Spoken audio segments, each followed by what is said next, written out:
కలియుగంలో మనం ఆచరించిన ధర్మం అంటే వాసవి మాత అంటే మన ఒక్క కులానికే అనే విషయాన్ని కాకుండా, ఎలాగైతే గ్లోబల్ బంధన్ సంస్థ యొక్క ఈ వేదిక నుంచి ఇందాక చెప్పారు, అన్ని సామాజిక వర్గాలకి మా సేవలు అందుతాయి అని ఎలా చెప్పారో, విశ్వమాత వాసవి కన్యకా పరమేశ్వరి అంటూ మనం సంబోధించుకోవాలి.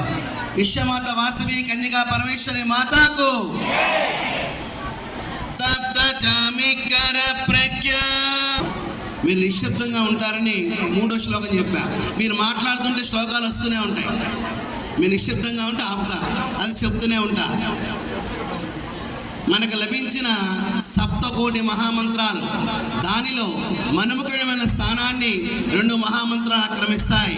ఒకటి శివపంచాక్షరి మహావిద్య, 2 అష్టాక్షరి మహావిద్య.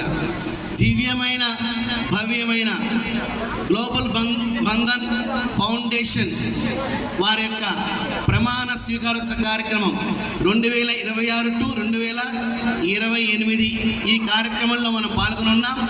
మరి ఎంతోమంది ధార్మిక ధర్మ సేవా తత్పరులు అందరూ కూడా ఈ వేదిక ద్వారా రాజుగారి యొక్క ఘనకీర్తిని కొనియాడుతూ, మరి ఫౌండర్గా ఉన్నటువంటి వారందరి యొక్క విషయాన్ని ప్రస్తావిస్తూ, ఈ సంస్థకి అనేక మంది స్పాన్సర్గా ఉన్న వారిని కూడా తలుచుకుంటూ, మీ అందరికీ ఆ ఆనందాన్ని పంపిస్తూ అందిస్తున్న వారందరికీ మీకు జయగలగాలని ఈ 2 మహామంత్రాన్ని గట్టిగా పలుకుతాం.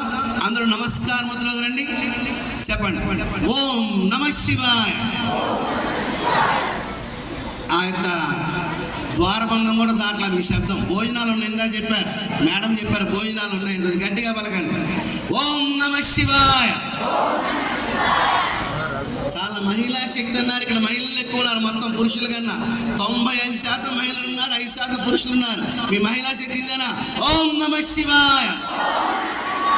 ఓం నమో నారాయణాయ. ఓం నమో నారాయణాయ. ఓం నమో నారాయణాయ. శ్రీమాత్రే నమః. జై వాసవి. భారత్ మాతాకు, సనాతన ధర్మకి, వేద భూమికి, సిద్ధ భూమికి, జ్ఞాన భూమికి, కర్మ భూమికి, దైవ భూమికి, ధర్మ భూమికి, యోగ భూమికి, సత్య భూమికి, గో మాతాకి, గాయత్రి మాతాకి, గంగా మాతాకి జై శ్రీరామ్. హర హర ఏడుకొండలవాడ వెంకటరమణ గోవింద. వేదిక మీదకి వారందరికీ అనేక శుభాభినందనలు తెలియపరుస్తూ, ఇవాళ సందర్భముగా మార్చి 8న GBF అనే సంస్థ ప్రారంభించినట్లుగా నాకు కూడా ఇందాకే తెలిసింది. ఈ సంస్థ, నేను అన్నాను రాజుగారితో పక్కన కూర్చుంటే, ఇది 5-6 సంవత్సరాల్లో ఏర్పడిన సంస్థగా అనిపించలేదండి, ఒక 60 సంవత్సరాల కృషి ఈ వేదిక ద్వారా కనబడుతుందని చెప్పేసి వారితో అంటే కట్టే కరతానదులు వారికి మరింత స్ఫూర్తిదాయకంగా ఉండాలని. ఇది కూడా మాట్లాడుతుంటే వారి మాటలు గొంతులోంచి కాకుండా హృదయంలోంచి వచ్చినాయి. ఇక్కడ ఉన్న మాట్లాడే ప్రతి ఒక్క మాటలు హృదయంలోంచి వచ్చినాయి.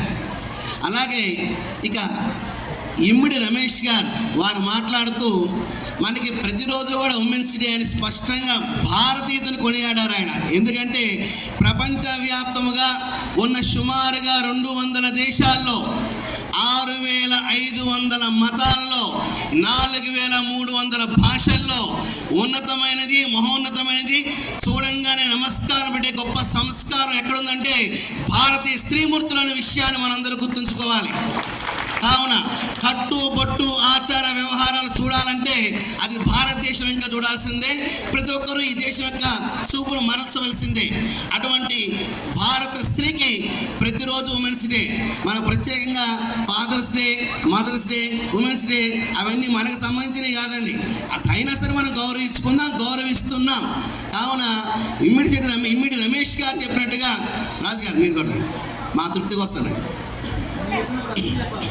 రమేష్ గారు చెప్పినట్టుగా ప్రతిరోజు ఉమెన్స్ డే ఎందుకు చేస్తారంటే ఒక తల్లిగా, ఒక నానమ్మగా, ఒక అమ్మమ్మగా, ఒక భార్యగా, ఒక కూతురుగా